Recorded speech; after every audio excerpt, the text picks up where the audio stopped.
Hello, my name is Ferdinand Bego. I'm University Professor at Tirana University, and I teach vertebrate zoology and conservation biology.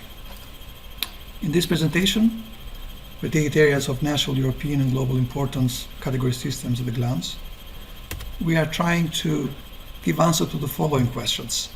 What are protected areas? What is the IUCN protected areas category systems? What are nature or NATURA 2000 and Emerald networks? What are the characteristics of UNESCO World Heritage Sites and Biosphere reserves? And how do the various categories differ from one another, and where do they overlap? According to the IUCN definition, a protected area is a clearly defined geographical space recognized, dedicated, and managed through legal or other effective means to achieve the long-term conservation of nature with associated ecosystem services and cultural values. By the IUCN, there are 6 management categories well defined of protected areas.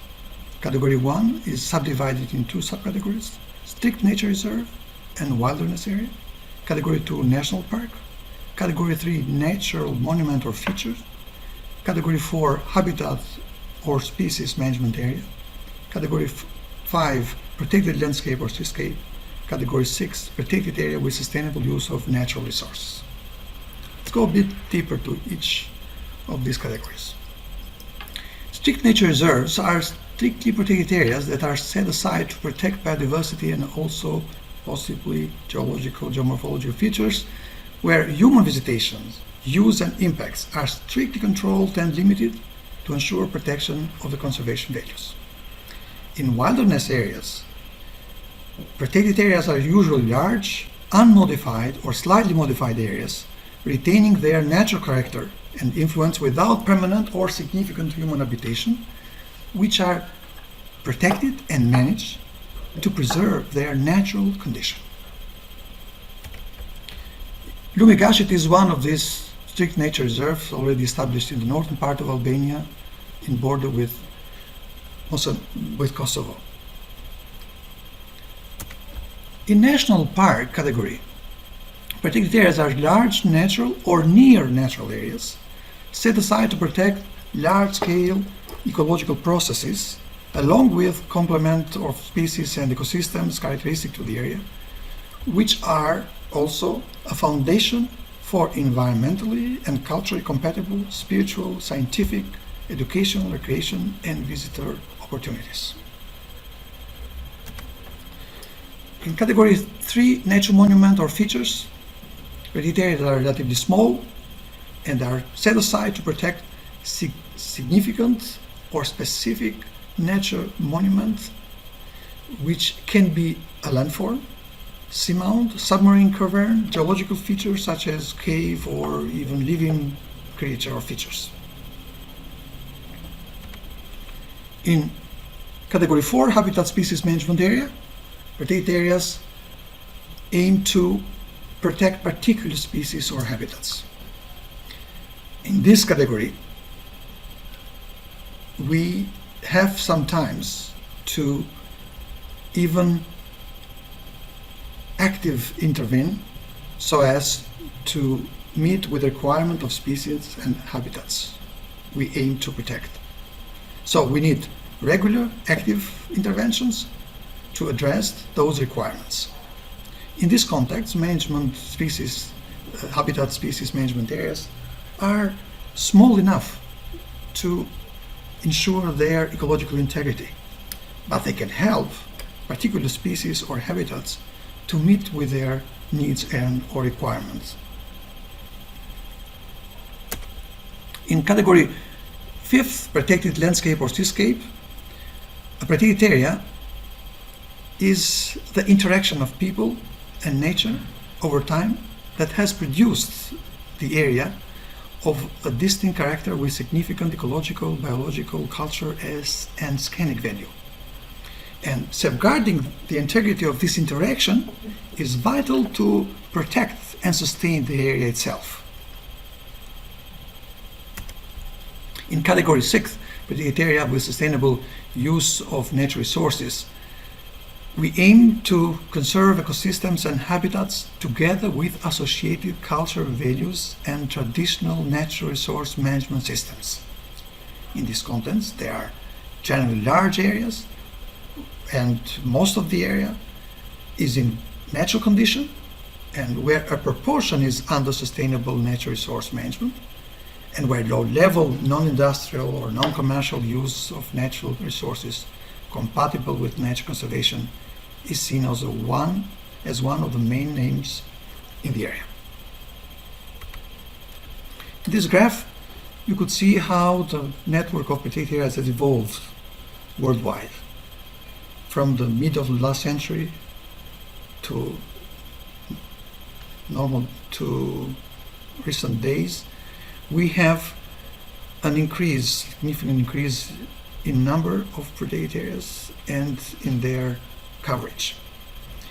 And as you can see in this map, categories such as landscape, seascape protected areas, habitat species management areas, national park, and category 6 managed resource protected areas are composing the majority of the worldwide network of protected areas. Europe is also a picture of what is already remaining in Europe, and it reflects the efforts of our continent to protect not only those pieces of nature already reserved, but also those type of semi-natural habitats and landscapes that are already produced by the long-term coexistence and living between man and nature. That's why the colors shows the Europe's standing of nature resources. Categories like landscape, seascape protected areas, category 4 or protected areas of management of species and habitats, and category 6 protected areas of sustainable use of natural resources are composing the majority of the network of protected areas in Europe nowadays. Few countries and few pieces of Europe, such as in Scandinavia or in the Balkans, are still having some good representative of category 1 protected areas, such as wilderness areas or strict nature reserves. Albania has tried to develop its own network of protected areas. We inherited less than 2% of the territory under protection, and after 1990s and nowadays we have already climbed or reached at 16% of the territory under protection, and the majority of the network is composed of category 2 national park, category 5 landscape protected areas, and category 4 management areas for species and habitats. What is NATURA 2000? NATURA 2000 is the largest coordinated network of protected areas in the world. It is legally based upon two main directives, habitat directives and bird directives, and areas that are deemed important for habitats and species are designated first as a national sites for community interest, and then they are finally proposed as special areas of conservation or SAC following habitat directives, while under the bird directive, sites are identified and designated as special protected areas, special protection areas, and both SACs and SPAs create the NATURA 2000 network. NATURA 2000 versus Emerald Network. While NATURA 2000 is an initiative of EU member states, Emerald Network is an initiative of non-EU member state countries. Under the Berne Convention, the contracting parties of the convention are encouraged to develop their own ecological networks that is called Emerald, which is consisted of areas of special conservation interest, ASIS. Albania, Andorra, Belarus, Georgia, Republic of Moldova, Norway, Switzerland, and Ukraine has already identified and designate their emerald sites. As you can see in this map, both networks, Natura 2000 emerald networks, are sitting aside each other, and countries that are sooner or later become part of the EU member state or European Union will have to upgrade their emerald network and propose and designate the Natura 2000 sites. As earlier said, under habitat directives, special areas of conservation are defined and put in under legal protection, while under Bird Directive, SPAs are designated and put under legal and management system of protection. And if you look at these two maps, you could clearly see that they are largely SACs and SPAs largely overlapped. There are also sites that are either SPAs or SACs, but in most of the cases, the site is designated as SPAs as well. Natura 2000 often overlaps with National Protected Areas Network, but it usually extends over borders and over countries, and cooperation between countries and parties is vital to ensure the integrity and functionality of ecological networks such as Natura 2000 or Emerald Network.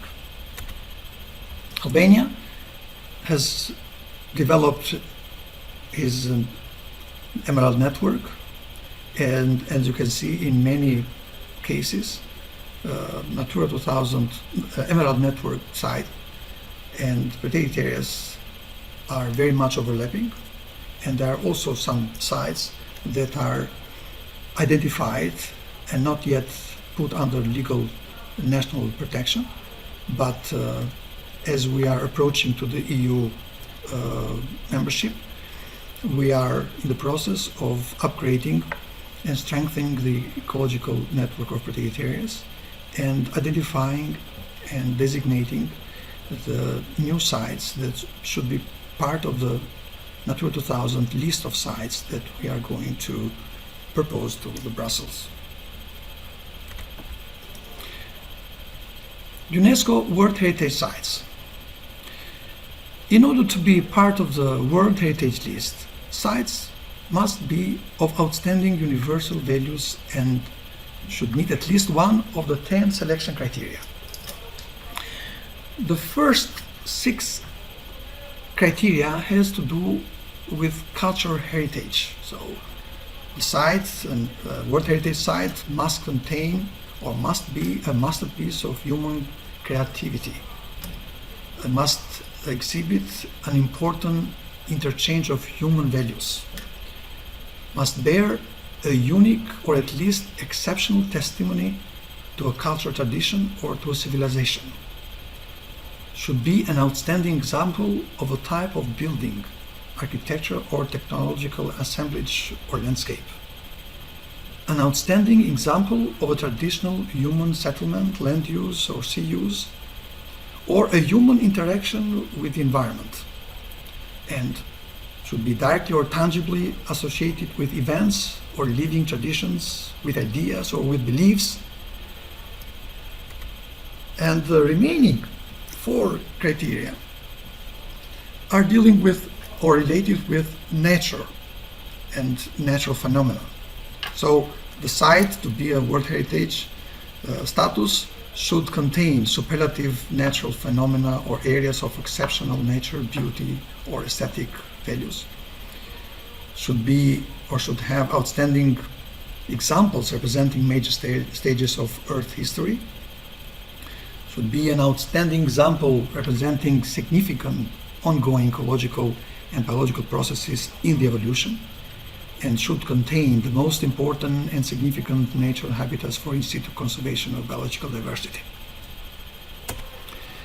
Having said that, UNESCO World Heritage Site might be either cultural sites or natural sites or mixed sites with mixed unique culture and natural values.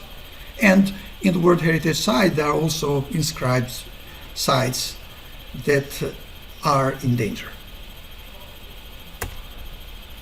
In this map of World Heritage Sites, you can see that Europe is hosting a significant part of the World Heritage Sites, both culture and nature sites.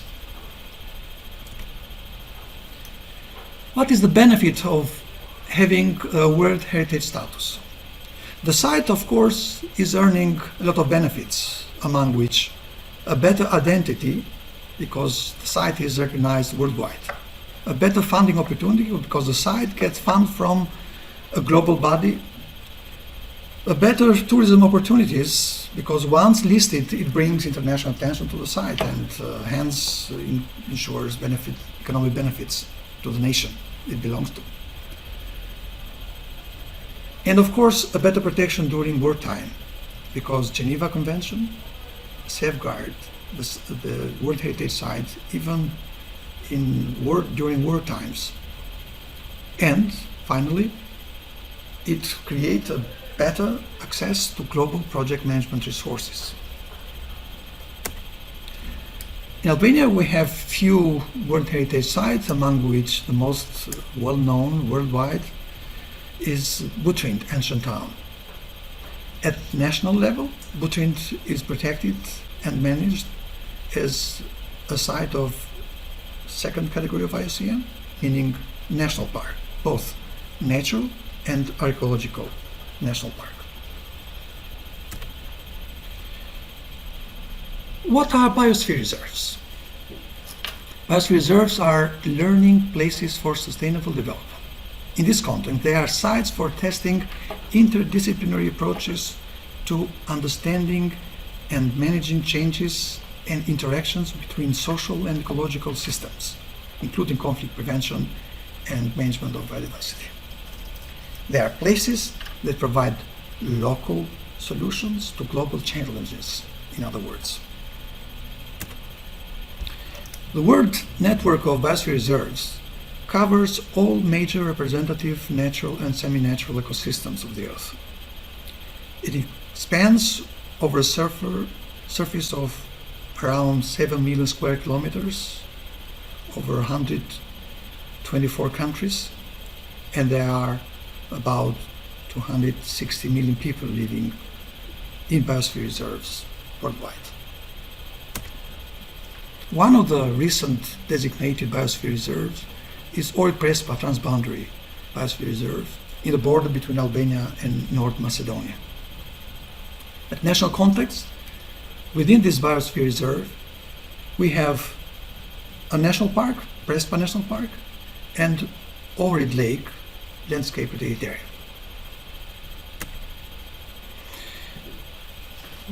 As being relatively large areas, the management of biosphere reserves require internal zonation. Within internal zonation, there are three main zones: the core areas, the buffer zone, and the transition area. The core areas contain strictly protected zone that contributes to the conservation of landscapes, ecosystems, species, and genetic variation. It might be one or few zones protected as such within the core area. Around the core areas, we have a buffer zone that surrounds, of course, the core area, and it's used for activities compatible with sound ecological practices that can reinforce scientific research, monitoring, training, and education. And a third zone is transition zone, where communities are allowed to foster the socio-culturally and ecologically sustainable economic and human activities. Thank you for watching. For more information, please visit the following sites.